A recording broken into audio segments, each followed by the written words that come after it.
topics and opinions expressed in the following show are solely those of the hosts and their guests and not those of W4CY Radio, its employees, or affiliates. We make no recommendations or endorsements for radio show programs, services, or products mentioned on air or on our web. No liability, explicit or implied, shall be extended to W4CY Radio or its employees or affiliates. Any questions or comments should be directed to those show hosts. Thank you for choosing W4CY Radio. Welcome to the Ask the Expert show on W4CY Radio and Talk4 TV, where we bring you educational information from top local experts in the fields of legal, health, financial, and home improvement. Now sit back and listen to experts in family law, association law, hearing loss, business brokers, home care, along with many other topics. Now here are your hosts, Steve-O and Sophia. Hey, good afternoon, Portland. Welcome to another Ask the Expert show where we bring you the top experts in the field of legal, health, financial, and home improvement. Well, let me tell you, you have been writing us, telling us you wanted a show on functional medicine. I got to tell you, I cannot tell you how big a topic this is across the country. And gosh, a year ago, I would have said, what is functional medicine? But what I have learned now, because we're doing shows now in other parts of the country, I can see why this area is so important. But what's even better, we were able to get one of the top experts in functional medicine.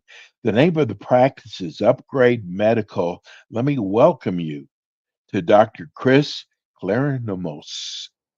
Good morning. Good afternoon, Chris. Yeah, good afternoon. Thank you for having me. Flattering intro. Listen, I got to tell you, I am so excited about this show. In fact, we started promoting it 2 days ago, and it's really amazing. We got about 8 or 9 texts already, and they're all basically the same thing. Is like, what is functional medicine? But first of all, tell us about your practice. So my practice is just me. It is focused on personalized medicine, everything from chronic illness to optimization and longevity. Basically, I'm applying a functional medicine model to whatever's needed based on the goals of the person. And we leverage a lot of tech and a lot of cutting edge therapies to do that. So you also, I guess, anti-aging would come under that. Is that right? Yeah, that's the longevity and optimization part.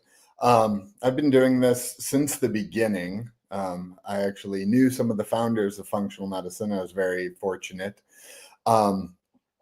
And so I've been doing this a long time. Historically, I had mainly done chronic complex pain. That's what I was mainly known for. And chronic disease syndromes, chronic fatigue, autoimmunity, those sort of really complex, unfortunate problems.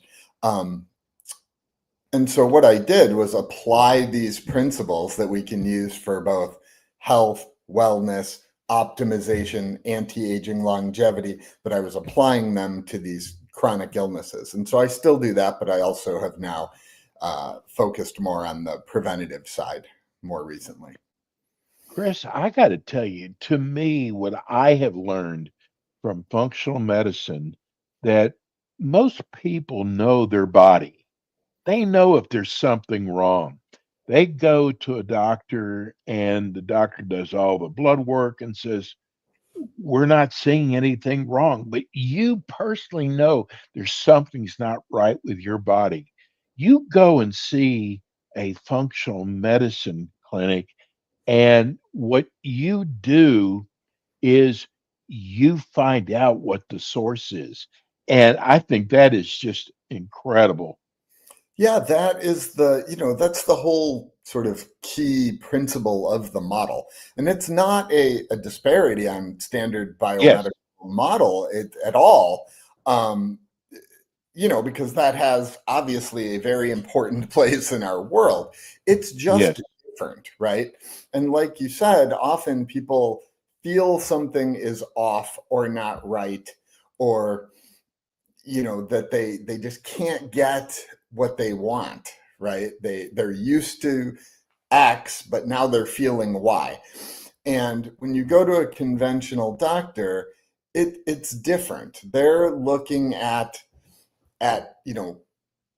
emergent sort of things. Is there anything imminently wrong that we need to address? Is there an acute symptom that needs to be managed? Is there something that we have to address based on XYZ guidelines? But those are all sort of population-based strategies, right? And that has its place. It's important. It's where we generate research, but it's not personalized, right? So for example, labs you were mentioning, most functional medicine people will draw far more labs. I always joke that Yes. take out all your blood and then, after you recover for 3 days, we'll go through it all and tell you what's there. But there's a reason for that, right? We're looking for patterns and we're looking to get to root cause identification so that we can figure out what that problem is. Right. And so that's a much deeper dive, right?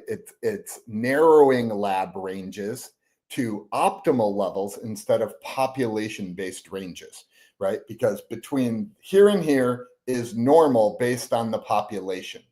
But we know, scouring literature, going through the research, looking at what's personally optimal, that range is like this. Right. So you can look at it something like a bell curve in school. A C- is passing, a D+ is even passing. Do you really want D+ for your health? No, you want to be AB, right? And not every single lab marker is important to be in an A+, right? But if 5 of them are at a B-, well, that together pattern may make the whole picture a worse scenario than an individual lab marker. Does that make sense? Yeah, oh, absolutely.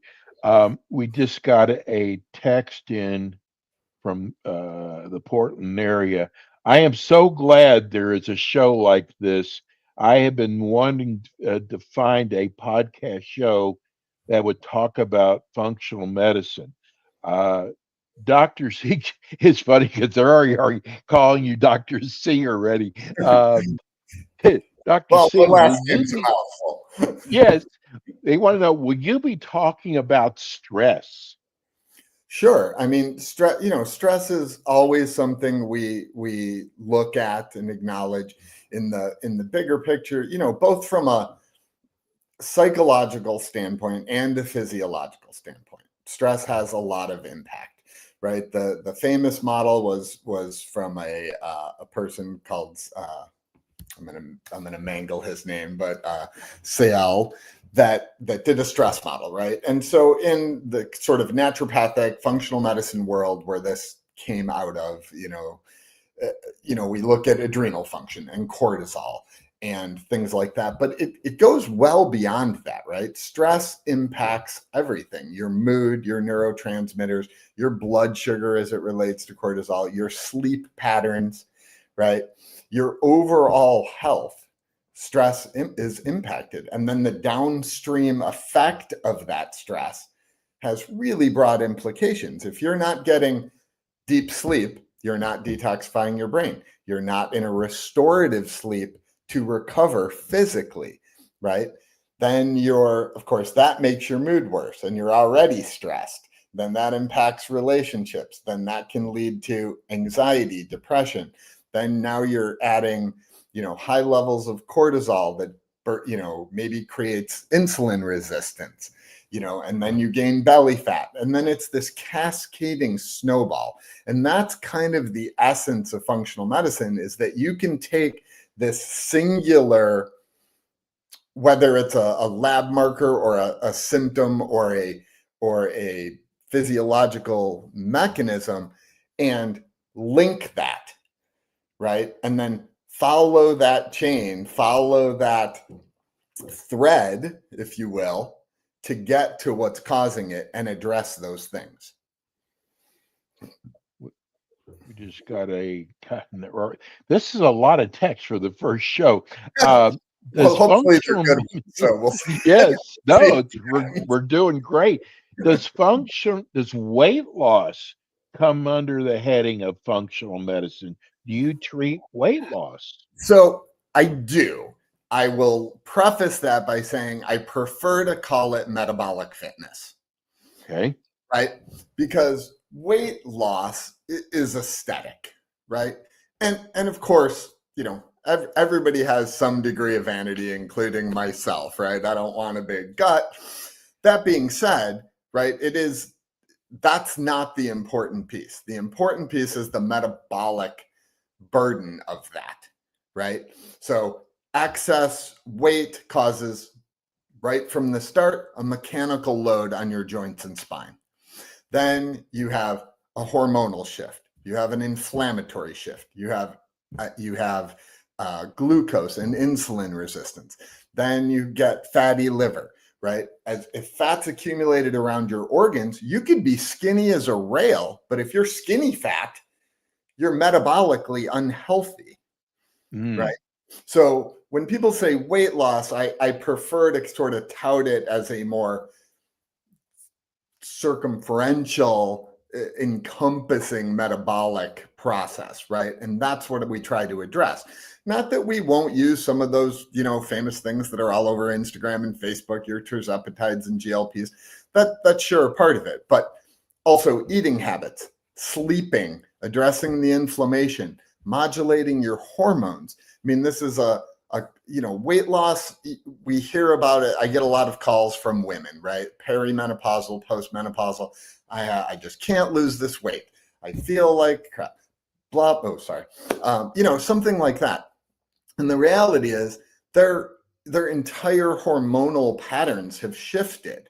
And then that impacts other things like that thread that we were talking about. And so you have to intervene on all of those pieces to create a healthy person, because you don't just want to, say, be skinny. You want your body to be metabolically flexible so that, unlike some of my peers, I don't like medicine to be a cult, right? I think people have to live their life as well, right? You want to go to an occasional birthday party. You want to go celebrate your anniversary. You want to, we know all alcohol is bad, but, maybe you want to enjoy a drink occasionally. Right, you should be able to do that, and your body should be able to handle it, providing there's no problems that are specific to that. So you want your body to be metabolically flexible enough to handle carbohydrates, but also handle fat, and to be able to shift between those things in an appropriate manner regularly. That's what makes us metabolically healthy. You want to maintain low inflammation, have low visceral or organ fat, right? And good muscle density. And that'll improve all sorts of parameters. So yes, weight loss is a great goal, but the bigger picture is it's going to make you healthier. What about, we just got a text in wanting to know how much hormones, thyroids play a picture in functional medicine? Huge. That's the answer. It's a very key part. And that kind of goes back to, so hormones are interesting because they're part medical, part social, and part philosophical. And I'm going to tell you why. Let's take free T3. So often not measured. That's a biomarker of thyroid. Okay. It's often not measured by regular Western medicine. They only typically measure the feedback loop.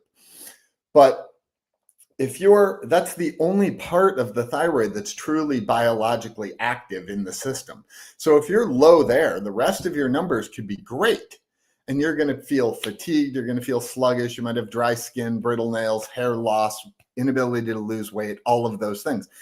And optimizing that will make a huge difference, right? So that's kind of pulling that thread. But it's a little bit, that's the medical part, the lab part.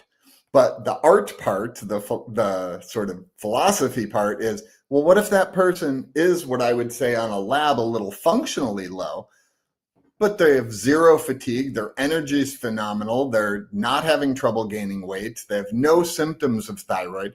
Do you want to treat it? Right? That's where the sort of philosophy comes in. Same thing with testosterone and estrogens, right?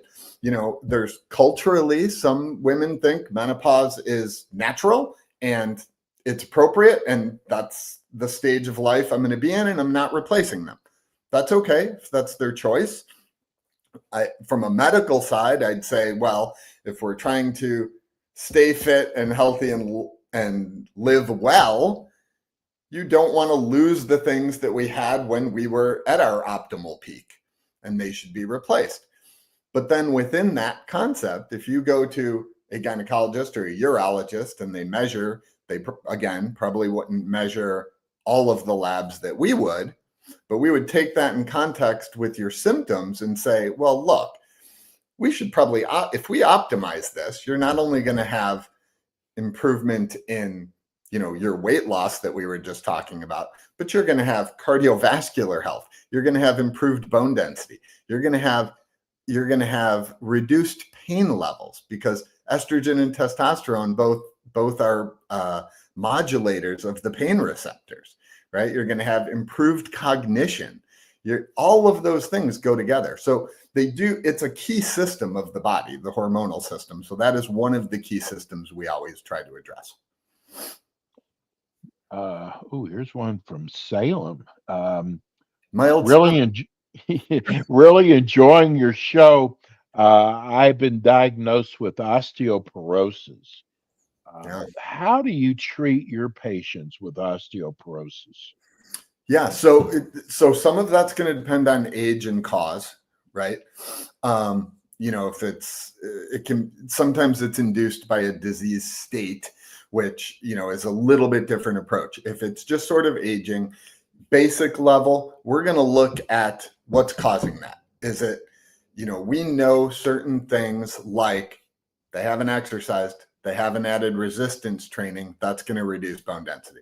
Postmenopausal or andropausal for the men, you're going to lose hormones, that's going to cause bone loss.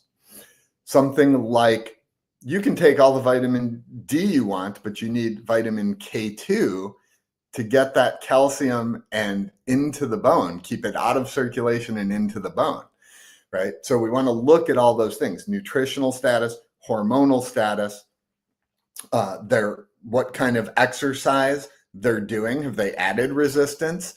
And then we can even leverage some technology such as pulsed electromagnetic field therapy. So these are mats that generate an electrical field that sort of modulate the cellular membrane, but have evidence for increasing bone density. So it's similar to how orthopedic surgeons use a bone stimulator for bad fractures. You do enough of this, you can increase bone density. And you couple that with the other things, layering those strategies, you can significantly improve it. That tech's even used by NASA to keep bone loss from happening to astronauts. I'm going to try to get in as many of these questions as I can. This is from Eugene, Oregon. Okay. This is Kyle. He wants to know, do you do telemedicine? I do. Okay. Depends on how complex. Some things are just better done in person, but simple things can often be done telehealth, and certainly things like follow-up visits, right? I prefer the initial one to be in person, or at least the initial lab review if we've done a deep dive, just because there's so much to go over. But often we can do, follow-ups, check-ins, things like that with telemedicine, or if it's a real simple,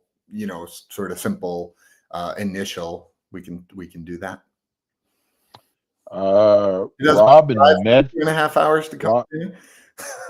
I'm sorry, what? He doesn't want to drive the 2.5 hours to Portland to come see me. Yeah, right. Well, telemedicine, I guess, since COVID,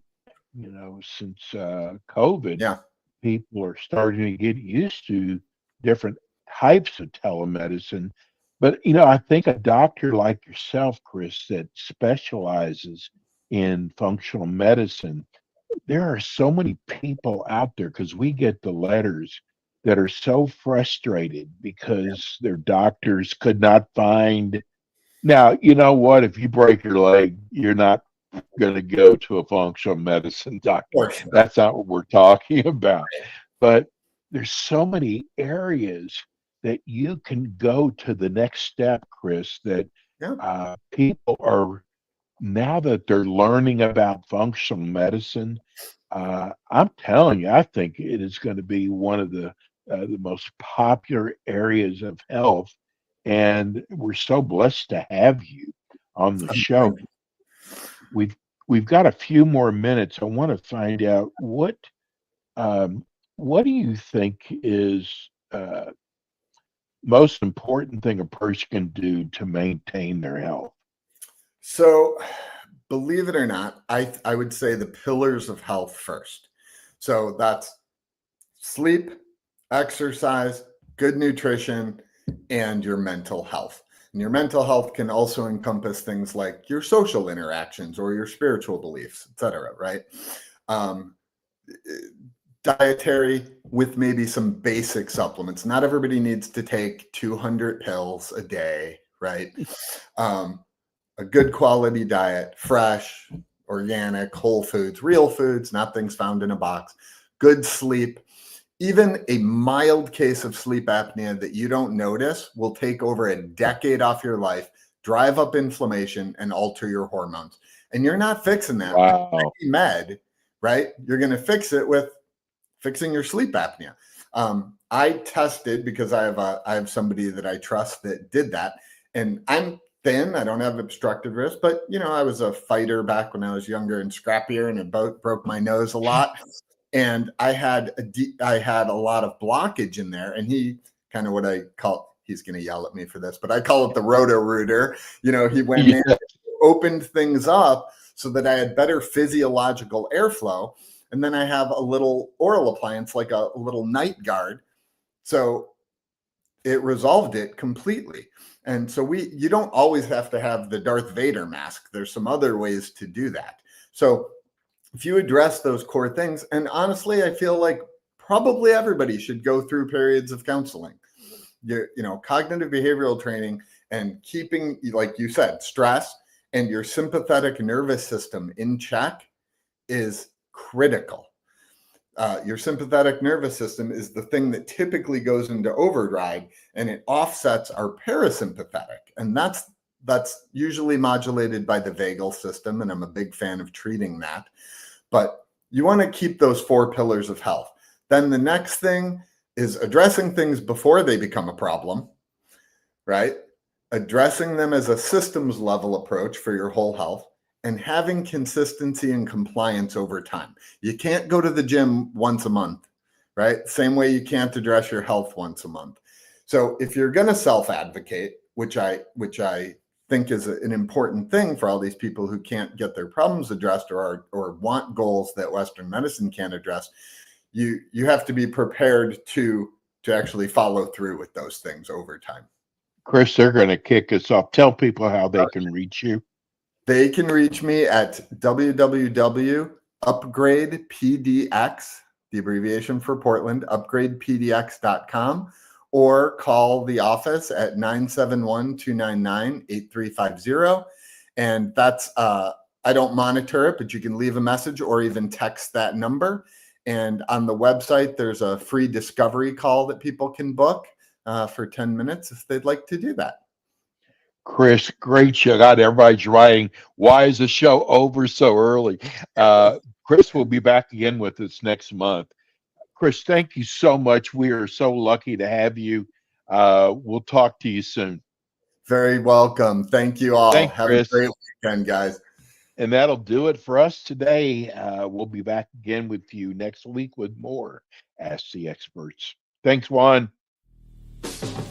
Thanks for tuning in today to the Ask the Expert show on W4CY Radio and Talk4 TV. Tune in next week and every week to hear more from our experts on personal injury, insurance, air condition repairs, estate planning, Medicare, and many other topics in the areas of legal, health, financial, and home improvement. See you next week.